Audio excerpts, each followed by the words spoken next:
Harmonic motion. और पहली बात हमने पढ़ी थी कि अ vibrating electron performing SHM represents AC current, ठीक है कि नहीं। और दूसरा ये है कि when if electron performs simple harmonic motion with bigger amplitude it represents big AC current. और एंटेना क्या होता है? एंटेना एक मेटल का रॉड होता है।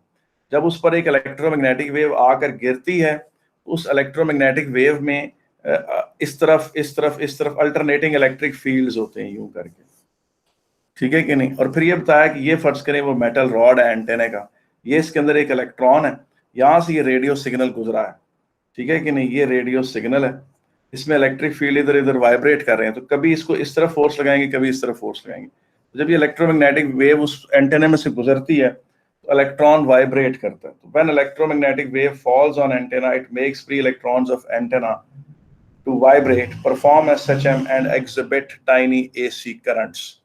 ये हो गया पता। अब इससे ये बात पता चल गई कि जितने भी एंटेनास हैं दुनिया में, उन पे जब भी रेडियो सिग्नल गिरता है तो एसी करंट्स प्रोड्यूस होते हैं, ठीक है बेटा। हर एंटेने में, इसको आप एंटेना कह लें। अच्छा, एंटेने को ही आप एरियल भी कहते हैं, एरियल भी लोग बोलते हैं, ठीक है कि नहीं। तो एंटेना एरियल एक ही चीज है। अब इस एंटेने के साथ ये तार है, ये नीचे आ रही है, ये नीचे आकर अगर फर्ज करो ये एंटेना टीवी का है, या ये एंटेना रेडियो से भी कनेक्ट हो सकता है, ये एंटेना किसी सेलफोन का भी एंटेना हो सकता है। मतलब ये आपका सेलफोन है, इसके अंदर ही एक एंटेना लगा हुआ होता है, बाज़ का इसके अंदर वो एंटेना फोल्डेड शक्ल में मौजूद होता है, ठीक है कि नहीं। अच्छा जी, अब या वो किसी कॉम्प्लेक्स सर्किट के थ्रू भी आजकल एंटेने रिप्रेजेंट हो जाते हैं। अब जब वो आता है रेडियो सिग्नल उस पर गिरा, अब एक तो बात है कि आपको पता है रेडियो सिग्नल भी बहुत सारे हैं।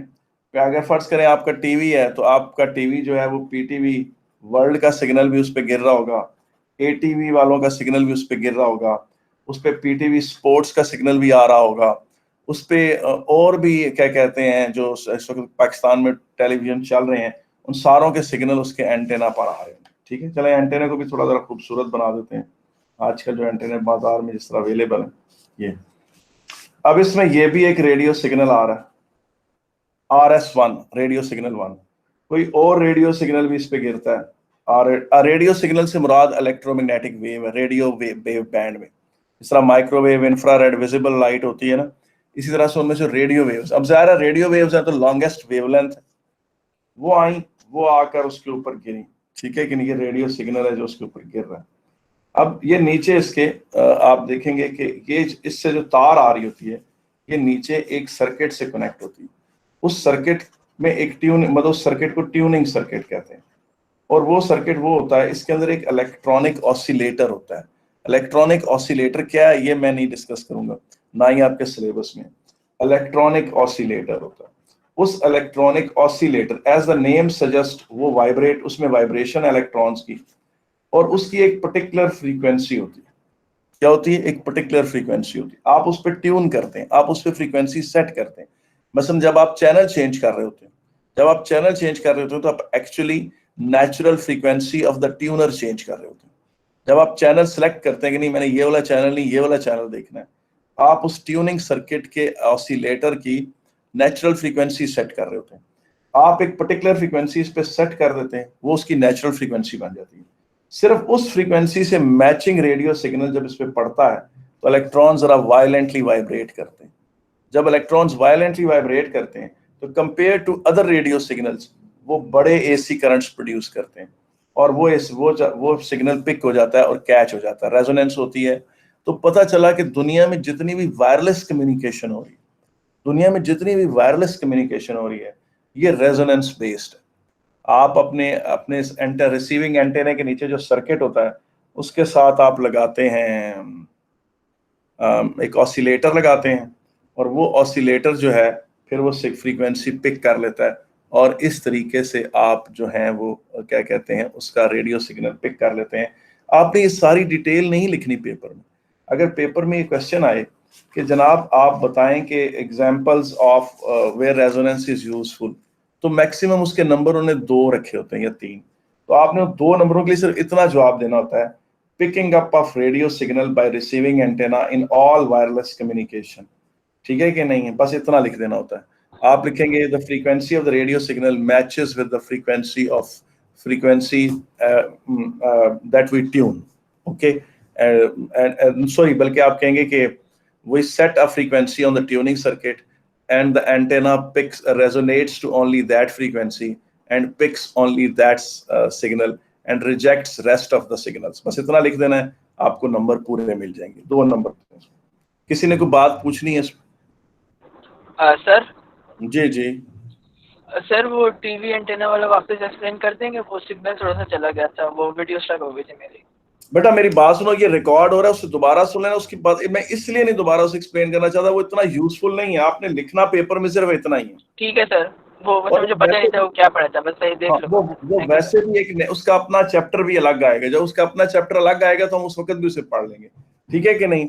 सरे दस्त आपको पेपर में सिर्फ SHM के अंदर, SHM के कॉन्टेक्स्ट में जब भी वो क्वेश्चन करता है, वो सिर्फ ये क्वेश्चन आपसे करेगा कि give example where resonance is useful. तो आपने ये इतना बस लिख देना है कि जनाब picking of radio signal by receiving antenna in all wireless communication. इसमें आप अगर फर्दर एक्सप्लेन करना है तो वो भी आपने सिर्फ एक ही फिक्रा लिखना है। आपने लिखना है कि when we change the channels we actually set the frequency of the tuning circuit contained in the receiving system, and when many radio signals fall on the antenna, it resonates to only that say radio signal whose frequency matches with the frequency of the tuning circuit, and in this way the signal is picked up। तो ये जिस तरह वो pendulum, वही वाला pendulum energy absorb करता था जिसकी लेंथ ड्राइवर के पेंडुलम की लेंथ के बराबर थी। अब आ जाता है जी माइक्रोवेव हीटिंग। तो माइक्रोवेव हीटिंग, आपके घर में माइक्रोवेव ओवन है तो जी उसके बारे में बात करते हैं। उसमें आपने लिखना सिर्फ इतना ही, ये आपने बाकी नहीं लिखना। या आपसे जब वो कहे कि give reasons when the frequency is useful, आपने सिर्फ इतना लिखना है कि microwave heating in the microwave oven, frequency of microwave matches with the vibration of the frequency of the vibration of the vibration of water molecules। यानी microwave heating, frequency of microwave matches with the frequency of vibration of water molecules। बस इतना लिखना है।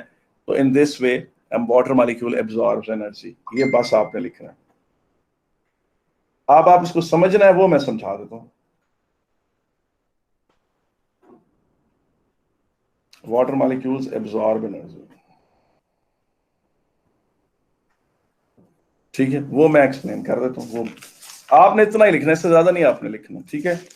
Simple harmonic motion अब technically speaking खत्म, इख्तितामी मराहिल की तरफ आ गया।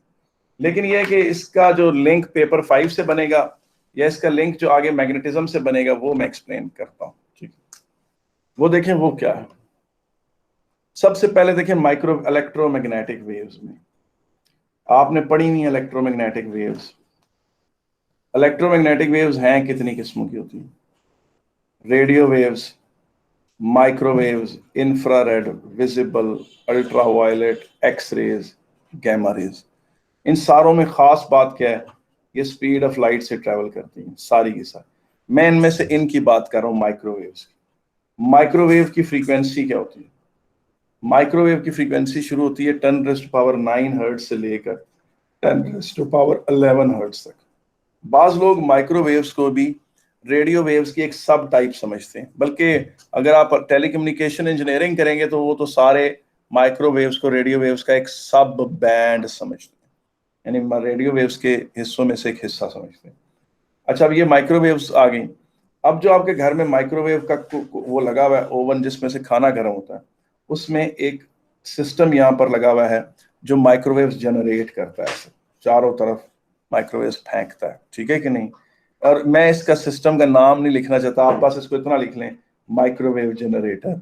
मुझे इसका नाम बता के कि ये क्लेस्ट्रॉन वॉल्व होती है और ये किस तरह से काम करती है, ये मेरा आज का डिस्कशन नहीं है, ठीक है कि नहीं। तो ये माइक्रोवेव जनरेटर हो गया, इससे माइक्रोवेव्स निकलकर चारों तरफ फैल रही हैं, ठीक है।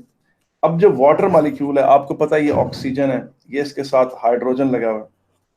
अब इसमें मुख्तलिफ किस्मों की वाइब्रेशन हो रही होगी। इसमें ये जो हाइड्रोजन एटम होता है ये यूं यूं वाइब्रेट भी कर रहा होता है, ये वाला हाइड्रोजन एटम भी यूं यूं वाइब्रेट कर रहा होता है, प्लस इनमें इस तरह की भी एक वाइब्रेशंस होती हैं। तो इनमें मुख्तलिफ किस्मों की वाइब्रेशंस हैं। ये सारी की सारी वाइब्रेशंस इतनी रैपिड हैं कि वो एक सेकेंड में 10 raised to power 10 हर्ट्ज के लगभग वाइब्रेट कर रहा होता है। और उसकी जो नेचुरल फ्रीक्वेंसी ऑफ वाइब्रेशन है, उसकी जो उसकी नेचुरल फ्रीक्वेंसी ऑफ वाइब्रेशन है, वो माइक्रोवेव रीजन में लाई करती है। किस में लाई करती है? माइक्रोवेव रीजन में लाई करती है। अब जब आप यहाँ खाना रखते हैं और उस खाने में वाटर मॉलिक्यूल्स होते हैं, उस खाने में क्या होते हैं? वाटर मॉलिक्यूल्स होते हैं।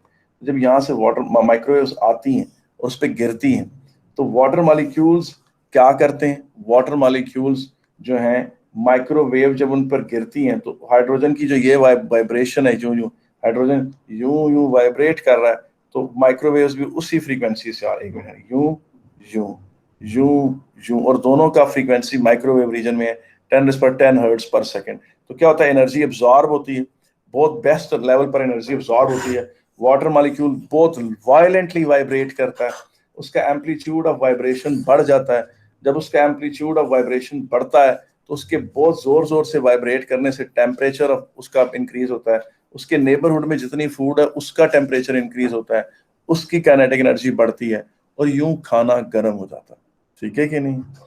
तो इस तरह से माइक्रोवेव ओवन में भी रेजोनेंस का प्रिंसिपल इस्तेमाल होता है। एक बात याद रखें, बाज लड़के होते हैं बेवकूफ। एक बच्चा था, उसका एक चूजा गीला हो गया, जिंदा चूजा।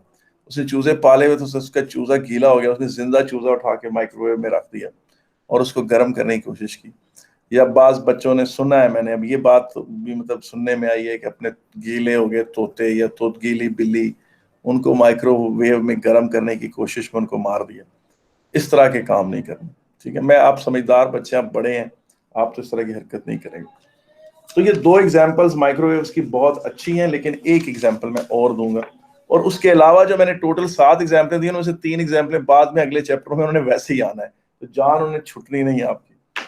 अब ये चीज देखें, ये एक तार, ठीक है कि नहीं? ये यहां से आप इसको टाइट कर दें, बांध दें इसको, और यहां से भी वजन डालें इस पे, तो ये वजन डालें, लटका दें। अब ये टाइट वायर हो गई। इस वायर को आप प्लग करें तो ये इस तरह वाइब्रेट करती। ये इसका मोड ऑफ वाइब्रेशन है। ये इसका क्या है? मोड ऑफ वाइब्रेशन है। इस तरह वाइब्रेट करती। जब ये ऐसा वाइब्रेट करती है, तो ये खास फ्रीक्वेंसी से वाइब्रेट करती। वो फ्रीक्वेंसी इसकी नेचुरल फ्रीक्वेंसी होती है। अच्छा, भले ये हल्के छोटे एम्पलीट्यूड से वाइब्रेट करे, ऐसे ऐसे वाइब्रेट करे, यानी यूं यूं, भले ज्यादा बड़े एम्पलीट्यूड से वाइब्रेट करे, तब भी उसकी नंबर ऑफ ऑसिलेशंस पर सेकंड सेम रहती है। उसकी क्या सेम रहती है? नंबर ऑफ ऑसिलेशंस पर सेकंड सेम रहती है। जब उसकी नंबर ऑफ ऑसिलेशंस पर सेकंड सेम रहती है, तो उसकी फ्रीक्वेंसी कांस्टेंट रहती है। और जब उसकी फ्रीक्वेंसी, नेचुरल फ्रीक्वेंसी कांस्टेंट, तो ये इसमें स्टेशनरी वेव्स को जब हम सेट करते थे, तो याद है हमने एएस में पढ़ा था कि स्टेशनरी सेट वेव सेटअप करना इतना आसान नहीं। तो क्या करें आप? उसके साथ ये उसकी वो तार आ रही है यूं, यहाँ एक इलेक्ट्रिक ऑसिलेटर कनेक्ट करें। ये इलेक्ट्रिक ऑसिलेटर का हुक ऊपर नीचे होगा, इसके ऊपर नीचे होने से इसको एनर्जी मिलेगी। ये बन जाएगा ड्राइवर और ये बन जाएगी ड्रिवन। अच्छा, जब इस ड्राइवर की पर वो वाली फ्रीक्वेंसी सेट होगी जो इसकी नेचुरल फ्रीक्वेंसी के बराबर है, तो तब रेजोनेंस होगी, ये उससे वायर एनर्जी एब्जॉर्ब करेगी और अपने नेचुरल मोड ऑफ वाइब्रेशन में वाइब्रेट करेगी। तो अगर आपको याद हो, तो मैंने जब आपको एएस में स्टेशनरी वेव्स पढ़ाई थी, तो साथ ही मैंने कहा था कि इसके साथ एक एसोसिएटेड कॉन्सेप्ट रेजोनेंस का।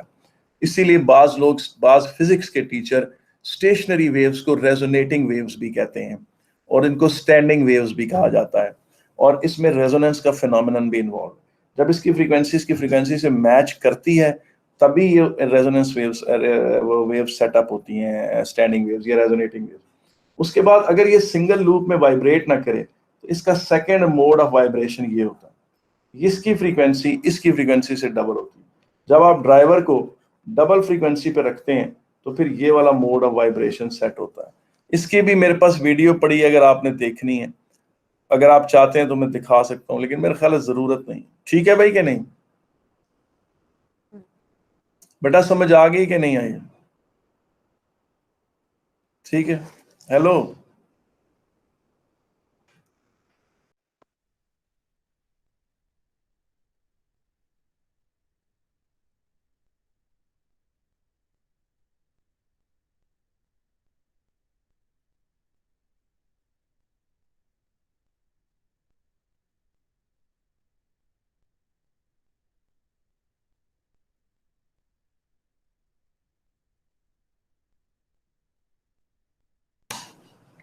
अच्छा जी, यहां तक कोई मसला तो नहीं है?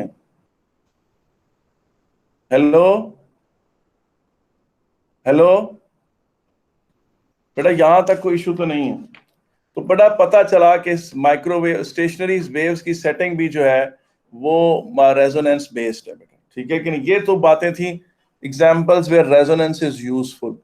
आए आपको मैं एक दो वीडियोस दिखाता हूं जहां रेजोनेंस की नॉन यूजफुलनेस या मतलब उसका डेंजरस होना आपके लिए मैं सामने पेश करता हूं। ये देखें,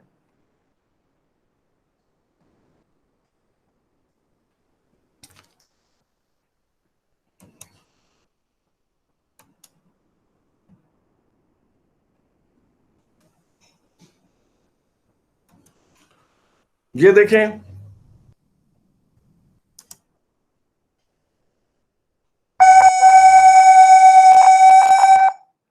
ये देखें। अब इसमें आपके सामने ये वाइब्रेशन हो रही है, मैं इसको पहले रोकता हूं यहां पर। अब इसमें ये देखें, ये जो प्लेट है ना, ये प्लेट वाइब्रेट कर रही है, ये प्लेट ड्राइवर है, ये प्लेट वाइब्रेट कर रही है। मैंने आपको याद है बताया था कि आपके आगे पीछे हर वो चीज जो आपको रुकी नजर आती है, एक्चुअली उसमें हल्की हल्की वाइब्रेशंस हो रही होती हैं। और मैंने आपको बताया था कि आपके दाएं बाएं आगे पीछे हर जगह जो चीजें हैं वो सिंपल हार्मोनिक मोशन कर रही हैं। अब जो आपके आगे पीछे सारी चीजें सिंपल हार्मोनिक मोशन कर रही हैं तो वो वाइब्रेट कर रही हैं। अगर वो वाइब्रेट कर रही हैं तो उसकी एक फ्रीक्वेंसी ऑफ वाइब्रेशन है जो कि नेचुरल फ्रीक्वेंसी है उसकी। अब ये चीज देखें, यहां से इसको वाइब्रेट कराएं, ये वाइब्रेट करना शुरू हुआ, इसने एनर्जी देना शुरू की हवा को, हवा लगना शुरू हुई इस गिलास को, इस गिलास ने एक पर्टिकुलर मोड ऑफ वाइब्रेशन में वाइब्रेट करना शुरू किया। अब वो उसकी फ्रीक्वेंसी, वो इसकी फ्रीक्वेंसी प्लेट की आस्ता आस्ता चेंज कर रहे हैं पीछे से।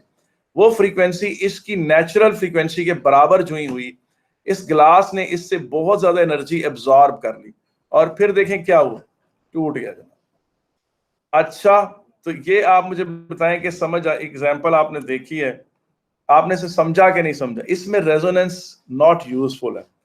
इसी तरह से पाकिस्तान ने way back in 1970s France से मिराज तैयारे खरीदे थे। वो मिराज तैयारे बड़ी थंडरस साउंड प्रोड्यूस करते थे। उस थंडरस साउंड की कोई फ्रीक्वेंसी थी। जब वो मिराज के तैयारे रेजिडेंशियल एरिया के ऊपर से गुजरते थे तो उनकी थंडरस साउंड नीचे आती थी और घरों की खिड़कियां वाइब्रेट करती थी और घरों की खिड़कियों की फ्रीक्वेंसी जो थी वो उन साउंड की फ्रीक्वेंसी से मैच करती थी। नतीजतन जब भी वो मिराज तैयारे रेजिडेंशियल एरिया के ऊपर से गुजरते थे, लोगों के घरों की खिड़कियां टूट जाती थी। वैसे भी फ्रांस की ज्यादातर जो जहाज हैं या उनकी जो भी टेक्नोलॉजी है वो शोर बहुत मचाती है, बहुत उसका नॉइज बहुत होता है। उनका जो क्रिटिकल डैम्पिंग है ना, उनका कॉन्सेप्ट अमेरिका से जरा कम है। अमेरिका जो चीजें बनाता है उसकी अमेरिका जो चीजें बनाता है उसकी क्रिटिकल डैम्पिंग नहीं होती, मतलब उसकी क्रिटिकल डैम्पिंग अच्छी होती है, तो अमेरिका के जहाजों में शोर नहीं होता, ठीक है ना? क्रिटिकल डैम्पिंग की जो टेक्नोलॉजी है वो अमेरिका की अच्छी है। अमेरिका की चीजें जब उड़ती हैं या चलती हैं तो शोर तो वो भी मचाती हैं लेकिन उतना शोर नहीं मचाती जितना फ्रांस के जहाज मचाते थे। तो ये एग्जाम्पल थी एक। इसके अलावा आप एक और एग्जाम्पल देखें, वो मैं आपको दिखाता हूँ एक वीडियो, और उसके बाद आपने फिर देखना है जी।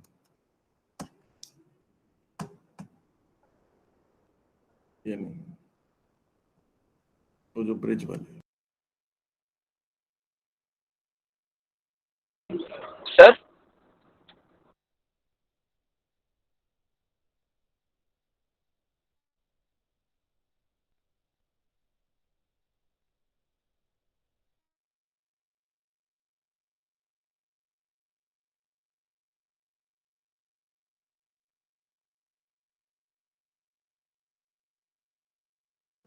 एक बात सुने सब लोग,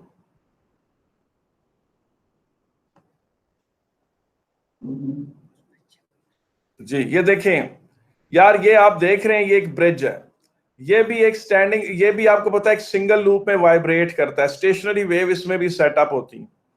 और जब ये वाइब्रेट करता है तो इसकी एक खास फ्रीक्वेंसी ऑफ वाइब्रेशन भी है, ठीक है कि नहीं है? तो जब हवा चली तो हवा इस वादी में एक खास अंदाज में चली ना, इस तरह उसने स्वेर्ल किया उस हवा ने। जब वो हवा स्वेरल कर रही थी तो एक खास फ्रीक्वेंसी के साथ स्वेरल कर रही थी, नतीजतन इस ब्रिज को एक खास फ्रीक्वेंसी से फोर्स लग रही थी, एक इम्पल्सिव फोर्स लग रही थी, और उसकी फ्रीक्वेंसी इसके सस्पेंशन ब्रिज के स्पैन के हिसाब से थी। तो फिर पूछें क्या हुआ, व्हाट हैपेंड। देखेंगे ये 1941 का वाकया है और उस वक्त कैमरा मौजूद था, एक बंदा यहां पर मौजूद था गाड़ी के अंदर, वो तेजी से वॉक करके इधर आ गया इससे पहले कि ये ब्रिज टूटा। ये ब्रिज डिस्ट्रक्शन ऑफ रेजोनेंस की एक एग्जांपल है। ये देखें,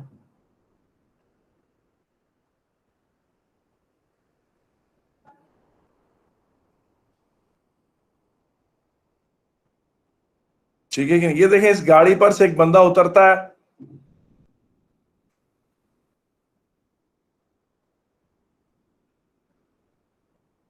उतर भी जा बोल बेटा। ये वीडियो पूरी नहीं है, ओरिजिनल वीडियो में वो दिखाते हैं कि वो बच जाता है बंदा, ठीक है कि नहीं?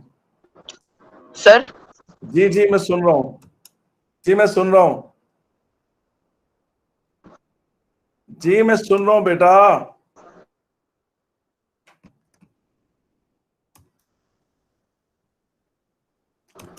सैफुल्ला रिजवान, तुम क्यों हो परेशान? जी सर बेटा। सर मैं कह रहा था सर सर वो मेरा सिग्नल हर 2 मिनट बाद चला जाता है, यहाँ बड़े गंदे सिग्नल आ रहे हैं अभी। कोई बात नहीं, मैं मैं कहते सर मैंने आपको एक रिक्लाम। वीडियो भेजी थी, उसमें ये पूरा इंसिडेंट उसमें है उसमें। चलो ठीक, चलो अच्छा, ये बहरहाल तुम हमने इसको शामिल कर लिया, यानी समझो कि ये शामिल हो गया। अब ये देखें जनाब, ये देखें, ये ब्रिज इस वो तरह से, ये जी ये देख, मैं एक मिनट ये मैं एक्सप्लेन कर, ये ब्रिज यूं उसके पिलर्स हैं यूं। अब ब्रिज की जनरल वाइब्रेशन का मोड ये, ठीक है कि नहीं, ये इसकी लेंथ है और इसकी जो फ्रीक्वेंसी ऑफ वाइब्रेशन है वो, मैं अब उसका हम ये फार्मूला कहाँ से है ये हम डिस्कस नहीं कर रहे, ठीक है कि नहीं। इसमें अगर आप नोट करें तो लेंथ के इनवर्सली प्रोपोर्शनल है फ्रीक्वेंसी। इसका मतलब है वो ब्रिज जिनकी लेंथ लंबी होती है, लंबे सस्पेंशन ब्रिज, लंबे सस्पेंशन ब्रिज जो होते हैं वो आम उनकी फ्रीक्वेंसी ऑफ वाइब्रेशन लो होती है। जब उनकी फ्रीक्वेंसी ऑफ वाइब्रेशन लो होती है तो फिर उससे होता क्या है, उससे ये होता है कि वो आम हवाओं की फ्रीक्वेंसी से, हवा की फ्रीक्वेंसी से वो वाइब्रेट कर सकते हैं। हवा कैसे फ्रीक्वेंट करती है, मुझे फर्ज करें कोई वादी है, इसमें हवा का यूं करंट शुरू हो गया चलना, अब हवा एक खास फ्रीक्वेंसी से रोटेट कर रही है, तो यहाँ पर वो ब्रिज इधर नीचे कहीं है तो उसको इधर से मुसलसल एक खास फ्रीक्वेंसी से फोर्स लग रहा होता है। तो आजकल इसका वो पेपर में यही पूछते हैं हाउ इट इज अवॉइडेड, तो आप उसे कहें ऐसे ब्रिजेस ना बनाओ जो लंबे स्पैन के हों, ज्यादा पिलर्स वाले ब्रिज बनाओ, यानी इस तरह के ब्रिज, यानी पुलों के नीचे ज्यादा ब्रिजेस वो दे दो, क्या उसे कहते हैं, ज्यादा पिलर्स दे दो, और ताकि ये ब्रिज अगर वाइब्रेट करे तो ये सिंपल इस तरह वाइब्रेट करेगा, ये अलहदा उसका हिस्सा वाइब्रेट करेगा, ये अलहदा। अब ऐसा करने से क्या होगा, उसकी लेंथ छोटी होगी, ये फ्रीक्वेंसी ऑफ वाइब्रेशन बहुत हाई हो जाएगी जो कि आम सरकमस्टांसेस में प्रोवाइड नहीं हो सकती, तो नतीजतन वो ब्रिज नहीं टूटेगा, ठीक है। इसके अलावा बेटा पूछे क्या होता है, कभी आपने इस तरह होते देखा है कि कोई आपके ना गली में से कोई बिल्डोजर गुजरे, बाज का तो आपको पता है कि वो बिल्डोजर जो है वो यूं बड़ा सा वो होता है, वो क्या कहते हैं, जब आपकी गली से गुजर रहा होता है तो वो उसकी इतनी ज्यादा उसमें रोटेशन होती है कि आपको फीलिंग आती है उसके साउंड की।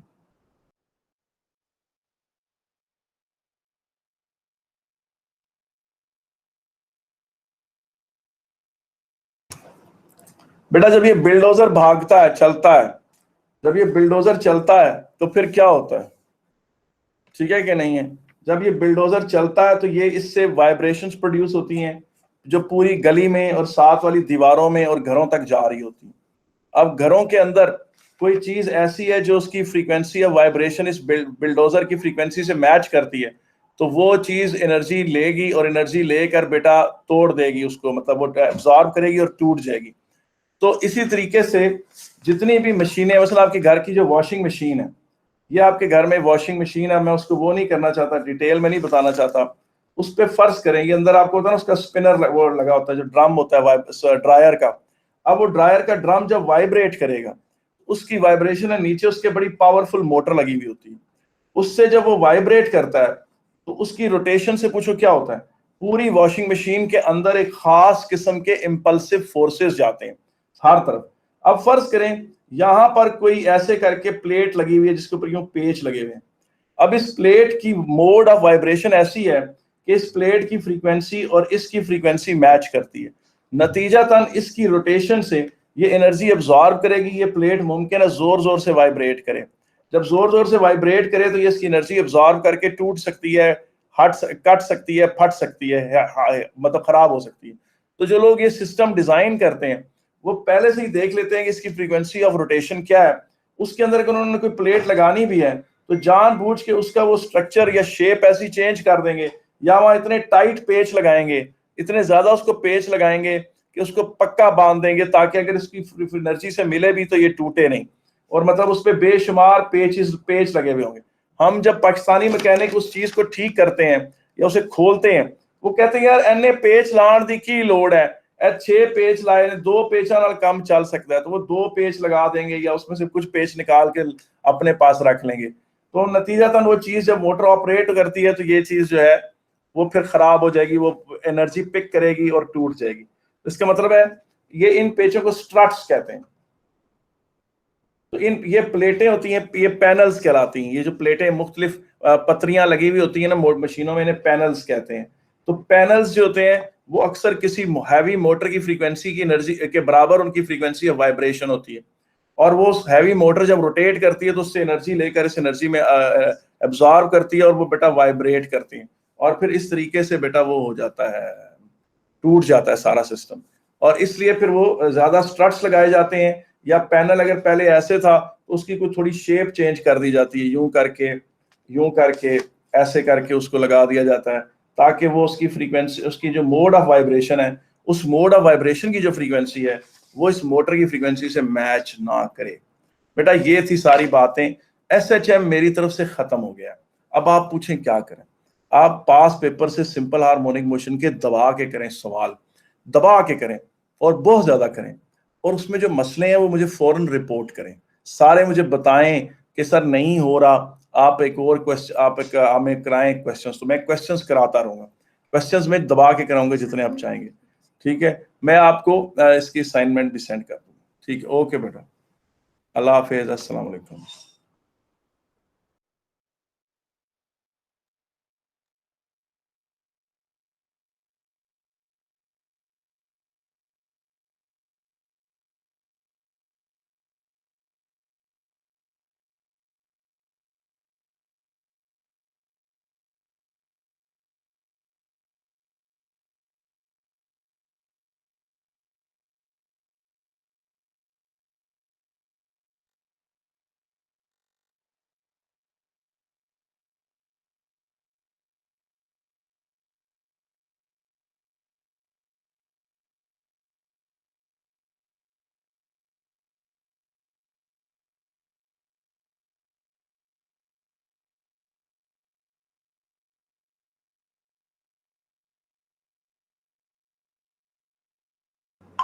जी क्लास खत्म है बेटा,